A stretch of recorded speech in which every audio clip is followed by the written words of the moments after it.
As the elite Swedish regiments closed in on the hill, the battered Spanish Tercios prepared to face the fresh and rested troops of the enemy once more. They were beaten and bloodied, yet their resolve was unbroken. The outcome of the Battle of Nördlingen was about to be settled.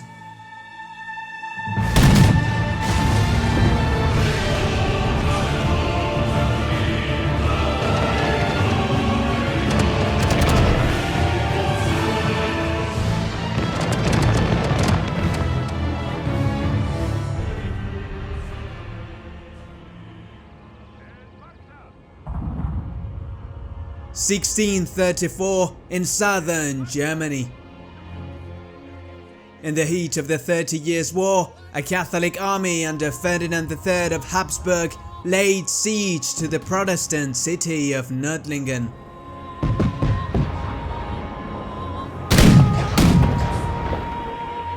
The defenders of Nördlingen were expecting a Swedish relief force, as the Swedish Empire was then leading the Protestant cause. However, King Gustavus Adolphus had fallen 2 years earlier on the fields of Lutzen, and thus the Protestant force was under the joint command of Gustav Horn and the impulsor Bernhart of Saxe-Weimar. Overseeing the siege was the Emperor's son, Ferdinand III of Habsburg, accompanied by the talented imperial commander Matthias Gallus.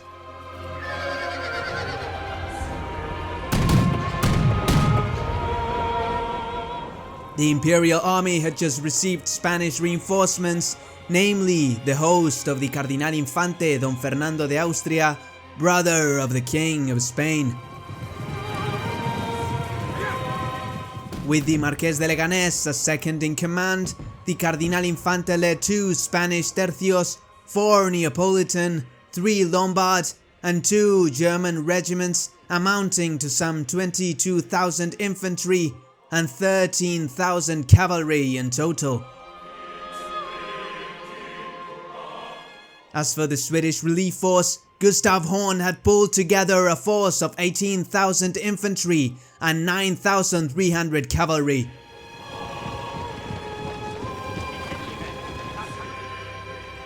Aware of their numerical disadvantage, the Protestant commanders had decided to approach the Catholic siege camp from the southwest, where a ridge of hills would offer them an edge over the enemy. Thus, on the 5th of September, Bernhart of Saxe-Weimar led the Protestant vanguard towards the hills.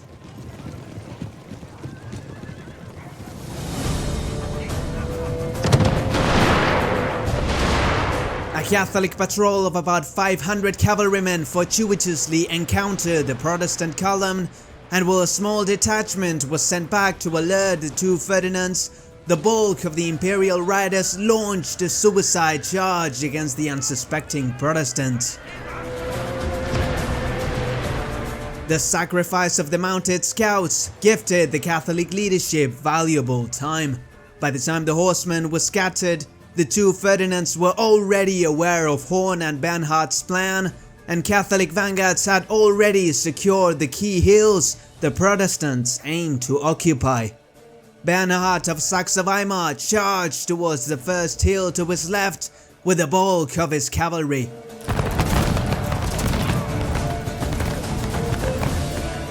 This was the hill of Himmelreich, still being reinforced by Austrian cavalry.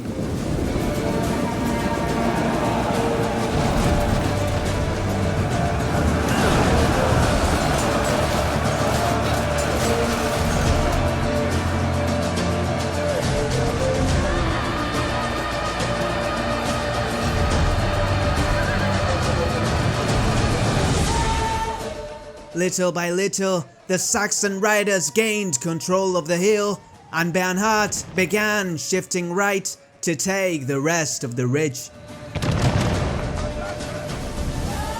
But as Bernhart darted towards the highest hill, he was stopped on his tracks by a musket volley.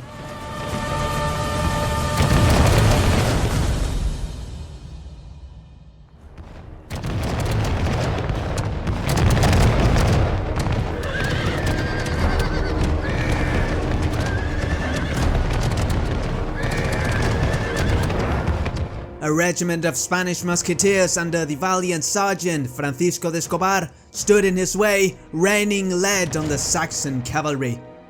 The Spanish musketeers were able to hold off Bernhart's advance until nightfall.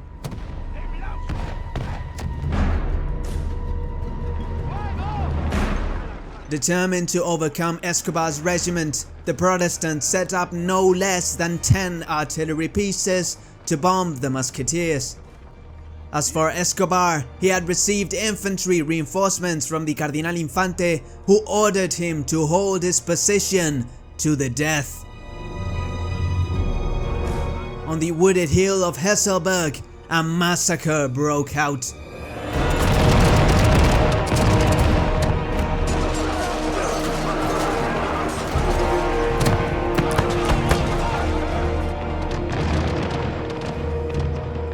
Eventually, the Spaniards of the Hesselberg were overrun and retreated to the highest hill, the Albuch, which they would heavily fortify during the night.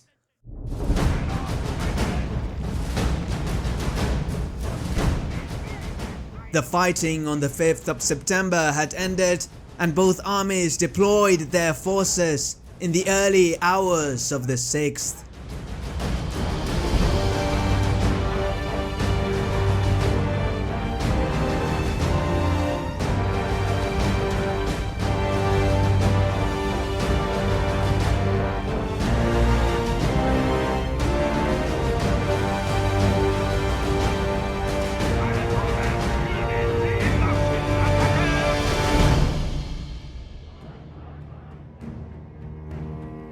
The Catholic army was arranged as follows. The right wing consisted of imperial troops under Matthias Gallas, including the Pappenheim regiment and the Bavarian forces of the Duke of Lorraine, while in the center were the Italians and Spaniards under the command of the Marqués de Leganés. Finally, and most importantly, the most elite regiments in the Cardinal Infante's army would defend the Albuch Hill. From east to west, the Neapolitan Tercio of Gaspar de Toralto defended the fortifications along with other 4 German regiments. The veteran Tercio of Idiáquez awaited in the rear, and a fearsome Spanish cavalry force guarded the flank.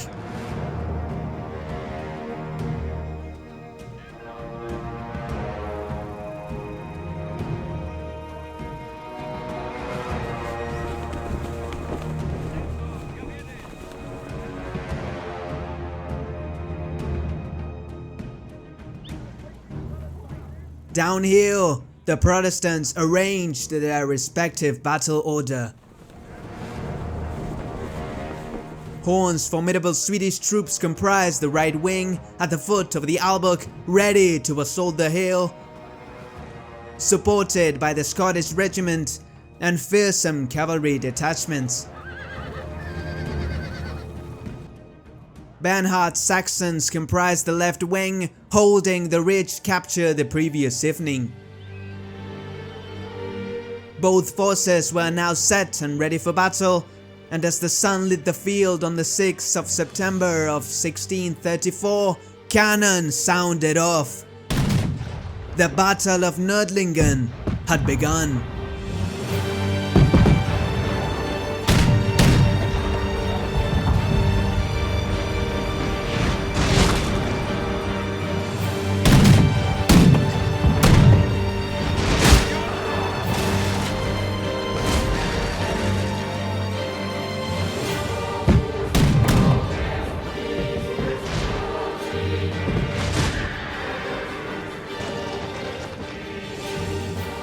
Under the cover of artillery fire, the Scottish and Witsam's regiments were the first to go up the hill.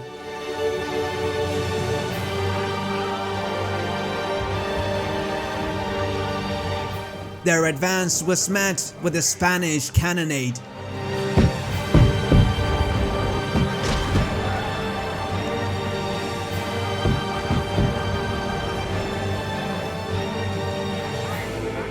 Eventually, they got in range of musket fire.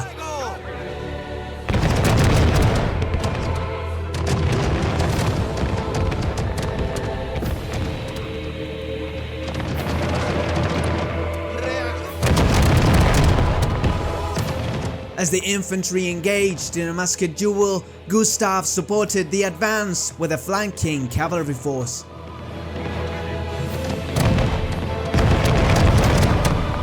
However, as the horsemen tried to circle around the hill, they were decimated by the German musketeers and then engaged by the Spanish heavy cavalry.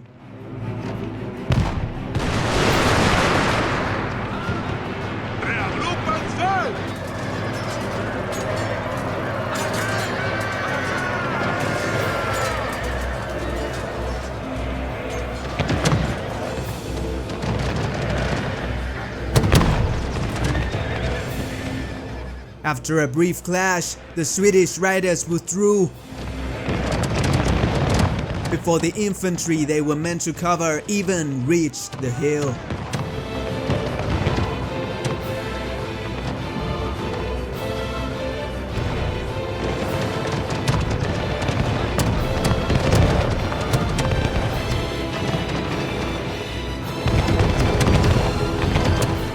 As the ranged troops covered the field in smoke, the Swedish pikemen scrambled for the hilltop.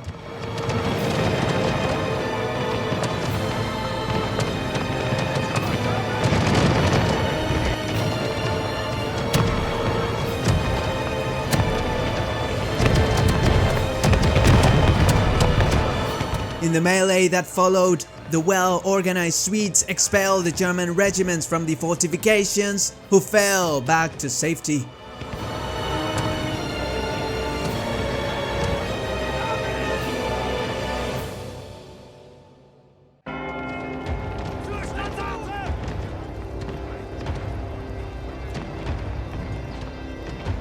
In face of the slaughter, the Marqués de Leganés sent forward the veteran Tercio of Idiáquez to drive the Swedes from the hilltop.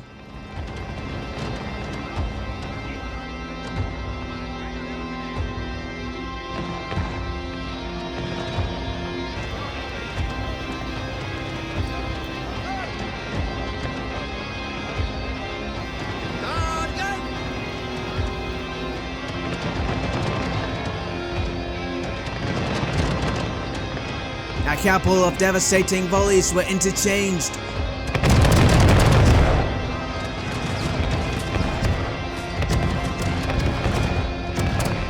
After which the Spanish pikemen advanced on the enemy, determined to expel them from the hill.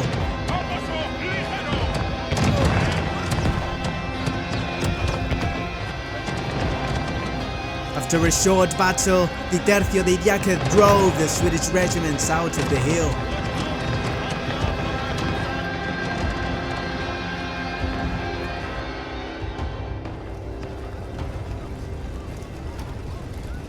As the Protestant battalions ran downhill, the Catholics hurried back to their posts. The assault had failed, but the battle had just begun.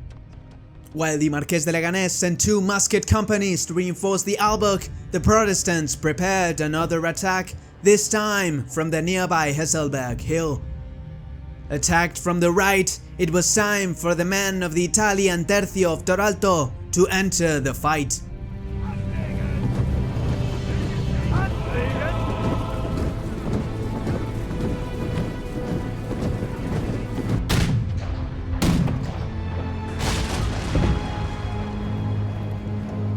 Under the cover of friendly artillery fire, the Swedes pushed forward.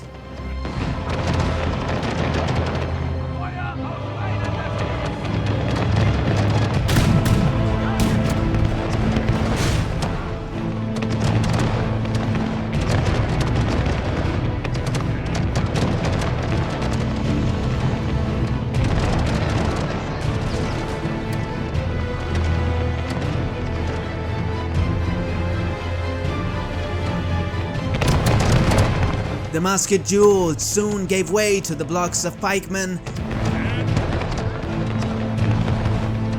and a hellish melee unleashed.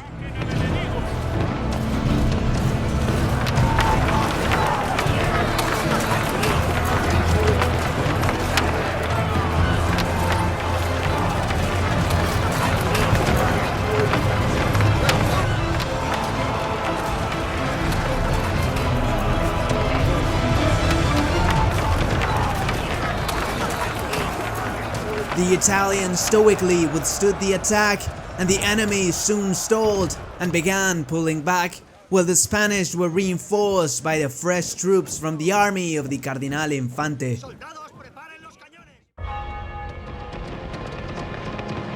As time went on, this dynamic was repeated countless times. Horn kept sending fresh units towards the worn-out Tercios, who would repel the attack with all their strength, and then would receive reinforcements from the Imperial army. The Catholic defenders of the Albuquerque Hill fought bravely, coming face to face with the experienced Blue and Black Brigades, which were Swedish regiments used to routing the enemy and in general accustomed to winning. However, this time they would not emerge victorious. 4 hours after the first assault, the Protestant right flank had sustained great losses, yet the Albuquerque Hill remained in Catholic hands.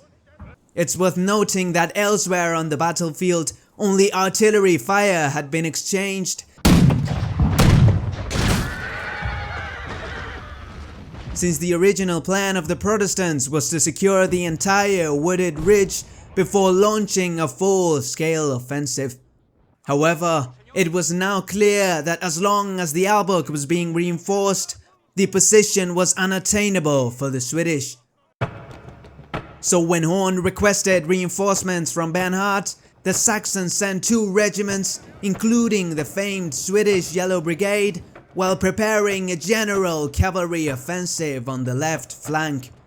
This, Bernhart hoped, would distract the enemy commanders and prevent them from sending further reinforcements to the hill. Thus, as the Spaniards, Germans and Italians atop the Albuquerque were once again reinforced, the Protestant side launched their attack. On the left flank, Saxon cavalry charged the Imperial host of Matthias Gallas, while on the right, Horn committed all his remaining forces to a final assault on the hill.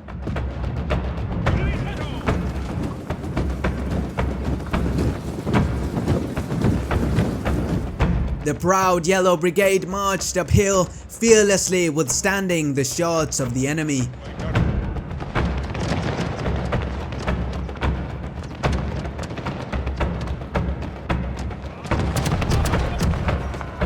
As the Swedish reached the Spanish fortifications, the smoke of the gunpowder once more swallowed the hilltop.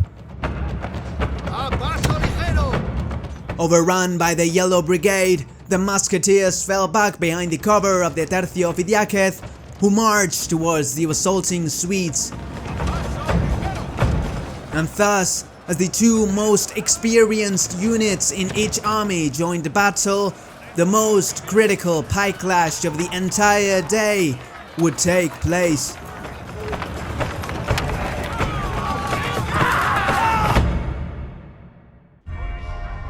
On the Protestant left, Bernhardt's massive open field cavalry charge ended in disaster.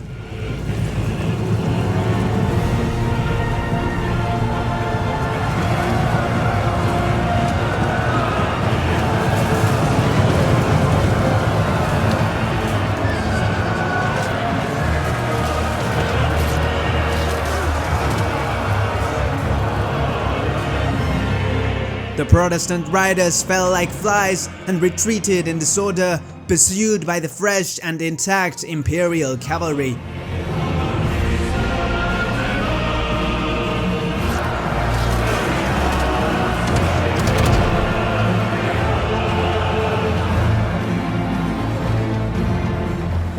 The victory of the Catholic cavalry was so decisive that the Saxon riders were pushed back to their artillery positions and then into the forested hills.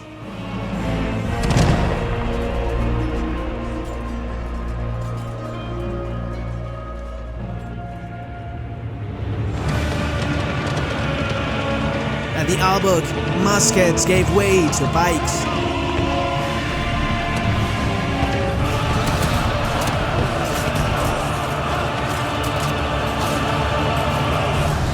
The fight was brutal, and as the opposing forces closed in, swords and daggers were unsheathed, and valiant men made their way through the forest of pikes.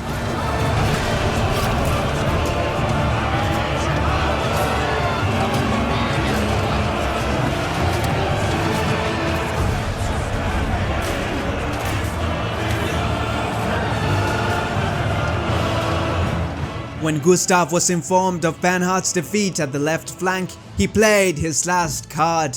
He gathered his last remaining horsemen and charged the Spanish flank in a desperate attempt to win over the hill.